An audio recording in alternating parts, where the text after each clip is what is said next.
మూర్ఖ ముఖ్యమంత్రి ఎవరైతే రేవంత్ రెడ్డి, రాహుల్ గాంధీ, ప్రియాంక గాంధీని తీసుకొచ్చి యూత్ డిక్లరేషన్ అని చెప్పేసి వీళ్ళకు నిరుద్యోగులకు ఉద్యోగాలు ఇస్తామని చెప్పేసి కళ్ళబుల్లి మాటలు చెప్పి వీళ్ళని తీసుకొచ్చి ఇక్కడ 3 ఏళ్ల కింద సభ పెట్టింది. కాబట్టి మళ్ళా బీఆర్ఎస్ దగ్గరికి, మా కేటీఆర్ అన్న దగ్గరికి నిరుద్యోగులు వచ్చింది కాబట్టి ఇక్కడ వాళ్ళకు ఒక భరోసా ఇచ్చి ఖచ్చితంగా మళ్ళా ప్రభుత్వం మనదే వస్తుంది కాబట్టి వీళ్ళకు డిక్లరేషన్ ఇచ్చి వీళ్ళకు చెప్తున్నాం కదా ఉద్యోగాలు.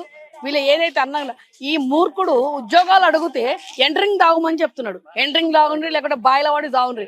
ఇదే 30 నుంచి 40 లక్షల నిరుద్యోగులు వీళ్ళకి ఎండ్రింగ్ బాటల్ యూరియా అయితే ఇయ్యలేడు, ఎండ్రింగ్ బాటల్ సేవ్ చేసి పెట్టుకుంటారు. ఎందుకంటే అదే ఎండ్రింగ్ బాటల్ ఈ మూర్ఖునికి దాయిపోయడానికి రెడీ ఉన్నారు ఇప్పుడు. కాబట్టి వాళ్ళకి చెప్పేది ఏముందమ్మా, తెలంగాణ రాకముందు కరువు కాటకాలలో తీసుకొచ్చిన తెలంగాణను మా చేతిలో పెట్టిన తర్వాత బంగారు తెలంగాణ చేసి ఈ మూర్ఖుని చేతిలో పెట్టినాం. కాబట్టి ఈ రోజు వాళ్ళ తల్లిదండ్రుల దగ్గరికి పోయి ఇంటికి ఒక ఉద్యోగం ఇస్తా అని చెప్పిండు. తెలంగాణలో నిరుద్యోగ సమస్య మీ వల్లనే ఉన్నది, మేము ఇప్పుడు అన్ని చేస్తున్నాం. సుభిక్షంగా ఉన్న తెలంగాణ కావాలనే మీ బీఆర్ఎస్ వాళ్ళే కావాలని ఇట్లాంటిదంతా కావాలనే 30 నుంచి 40 లక్షల మంది మేమే తొలకొచ్చుకుంటాం. ఎందుకు ఇటు పట్టోడు ఆంధ్రాకేం పంపించినట్టునా? వీళ్ళందరూ ఆంధ్రాకేంచి వచ్చిర్రు అమ్మ, తెలంగాణలు గారా ఇప్పుడు వచ్చిన వాళ్ళు.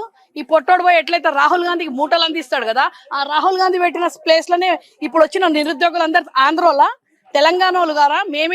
మేమే తీసుకొస్తామంటే మళ్ళీ నువ్వేం సంకనాకనికి ఏమి ఇచ్చినావు? 2 లక్షల ఉద్యోగాలు ఇస్తాను, 6 లక్షల ఉద్యోగాలు ఇచ్చినావు. మళ్ళీ 3 ఏళ్లలో ఏమిచ్చినా ఉద్యోగాలు? మేమిచ్చిన నోటిఫికేషన్ ఇదే డిసెంబర్ 6న అని చెప్పి ఎల్బీ స్టేడియంలో ఇచ్చిండు.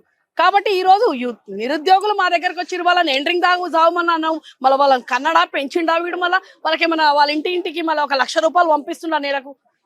మాట్లాడే వాళ్ళ నోటికి ఎట్లు వస్తే అట్లా మాట్లాడతాడు. తొండలు పాములు అని అంటున్నాం కదా రేవంత్ రెడ్డి. ఇప్పుడు నీ ఎంబడి ఎండ్రింగ్ తీసుకొని తిరుగుతున్నారు. రైతులకు కూడా ఎట్లాంటి నీటి సమస్యలు లేవు, కావాలని బీఆర్ఎస్ మీడియా అనేది చెప్పుతో కొడతాం రేవంత్ రెడ్డి. బీఆర్ఎస్ మీడియాని చూపి అంటే మళ్ళీ నీ మీడియా ఎక్కడ పోయింది రా పొట్టోడా?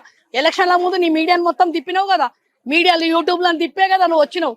1 రూపాయి ఖర్చు పెట్టకుండా ఓన్లీ మీడియా వాళ్ళకు పైసలు ఖర్చు పెట్టి యూట్యూబర్లను పెట్టుకొని వచ్చిండు. ఈ రోజు అదే వీళ్ళను ఇప్పుడు వచ్చిన వాళ్ళని ఏమో అన్నాడు అమ్మ, పిల్లలను పాపము వాళ్ళని పట్టుకొని వాళ్ళు అంటారు కదా తల్లి, వానికి చెప్తున్నాం కదా. ఈ రోజు రైతులకు మేమే అన్నాము, లగచర్య మాదే. నిన్న ఆడపిల్లలు మళ్ళీ గురుకులాలకి బయటికి వచ్చి పీరియడ్స్ అయితే వాటర్ లేవని ఏడుస్తున్నారు ఆడపిల్లలు. అట్లాంటి దుస్థితికి తీసుకొచ్చిన సిగ్గులేని మూర్ఖుడా ఈ రోజు వచ్చి మళ్ళా మేమే చేస్తున్నాం అంటున్నా. తెలంగాణ తెచ్చింది మేమే, తెలంగాణ తెచ్చింది మేమే ఉంటాం. నీలాగా ఆంధ్ర దొత్తులు ఈడ ఉండాల్సిన అవసరం లేదు. సిగ్గు శరం ఏమైనా ఉంటే ఎండ్రింగ్ దాగి ఆ రాజ్ కుమార్ వచ్చినట్టు పంట పొలాల దావకు. అర్థమవుతుందా?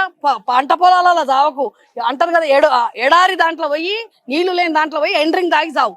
అర్థమవుతుందా? నీ అట్లాంటి వాడు దస్తా కూడా ఆడ పంట పొలాలు కూడా పండాయి. ఇప్పుడు ముఖ్యమంత్రి గారు చెప్పేది ఏంటంటే, ఎవరికమ్మా వాడు ముఖ్యమంత్రి స్థాయికి మాట్లాడతాడా? ఎప్పుడన్నా ముఖ్యమంత్రి స్థాయి లాగా స్టేజ్ మీదకి వచ్చి మాట్లాడిండా వాడు? పిల్లల ముంగట ఏం మాట్లాడాలనో తెలియదు, పెద్దల ముంగట ఏమని మాట్లాడాలనో. బట్టలు ఇప్పుతా, తొండలు ఇప్పుతా, గుడ్లు వీక్తా, ఉరికిప్పిస్తా. వాని భాష ఏంది? రక్తం పొలాలలో పోస్తాడంట. నీ రక్తం బిడ్డ, మా రక్తం పోస్తే నవరత్నాలు వండుతాయి.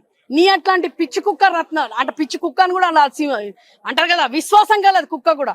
నీ అట్లాంటి కోసి ఆ పార్సిగుట్ట అంటున్నాం చూడు, నీ మొన్న కట్టుకున్న ప్యాలెస్ ఉన్నది కదా, అందులో పోసేస్తారంట నేను ఎంట్రింగ్ దాయిపించి.